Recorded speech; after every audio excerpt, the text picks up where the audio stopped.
தினமணி.comஇன் செய்திகள் சில வரிகளில். உலக சுகாதார நிறுவனத்திலிருந்து அமெரிக்கா வெளியேறுவதற்கான உத்தரவில் அந்நாட்டின் புதிய பிரதமராக மீண்டும் பதவியேற்றுள்ள டொனால்ட் ட்ரம்ப் கையெழுத்திட்டுள்ளார். மேலும் பனாமா கால்வாய் அமெரிக்காவுடன் இணைக்கப்படுதல், ஆண் பெண் பாலினங்களை தவிர மாற்று பாலினங்களுக்கு தடை உள்ளிட்ட உத்தரவுகளையும் அவர் இன்று பிறப்பித்துள்ளார்.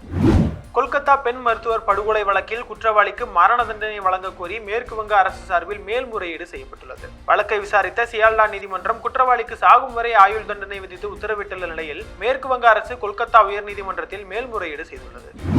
யுஜிசியின் புதிய விதிகளுக்கு எதிராக தமிழகத்தை தொடர்ந்து கேரள சட்டப்பேரவையிலும் இன்று தீர்மானம் ஒருமனதாக நிறைவேற்றப்பட்டுள்ளது. இந்த விதிகள் மாநிலங்களின் உரிமையை பறிக்கும் செயல் எனவும் ஒவ்வொரு மாநிலத்திலும் உள்ள பல்கலைக்கழகங்கள் அந்தந்த மாநில சட்டப்பேரவைகளால் இயற்றப்பட்ட சட்டங்களின்படியே செயல்படுவதாகவும் முதல்வர் பினராயி விஜயன் கூறியுள்ளார்.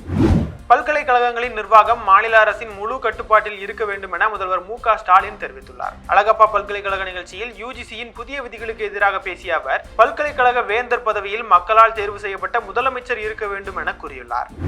நிதி மேலாண்மையில் தமிழ்நாடு நிதியமைச்சர் தங்கம் தென்னரசு கவனம் செலுத்த வேண்டும் என அதிமுக பொதுச் செயலாளர் எடப்பாடி பழனிசாமி குற்றம் சாட்டியுள்ளார். நிதி மேலாண்மை குறித்து எங்களுக்கு பாடம் எடுக்க வேண்டாம் என கூறிய அவர், வாக்குகளை பெற திட்டங்களை இயற்றாமல் வளர்ச்சி திட்டங்களை தீட்ட வேண்டும் என கூறியுள்ளார். ஐசிசி ஒருநாள் போட்டிகளுக்கான தரவரிசையில் இந்திய அணியின் தொடக்க வீராங்கனை ஸ்மிருதி மந்தனா 2வது இடத்திற்கு முன்னேறியுள்ளார். பேட்டிங் தரவரிசையில் முதல் 10 இடங்களில் இந்திய வீராங்கனைகளில் ஸ்மிருதி மந்தனா ஒருவர் மட்டுமே இடம்பெற்றுள்ளது குறிப்பிடத்தக்கது. நடிகர் சந்தானம் நடிப்பில் உருவாகி வரும் டிடி நெக்ஸ்ட் லெவல் திரைப்படத்தின் ஃபர்ஸ்ட் லுக் போஸ்டரை படக்குழு இன்று வெளியிட்டுள்ளது. கௌதம் வாசுதேவ் மேனன், செல்வராகவன் உள்ளிட்டோர் நடிப்பில் உருவாகி வரும் இந்த திரைப்படத்தை பிரேம் ஆனந்த் இயக்குகிறார். தினமணி.comஇன் செய்திகள் சில வரிகள் நிறைவடைந்தது. மீண்டும் சந்திப்போம். வணக்கம்.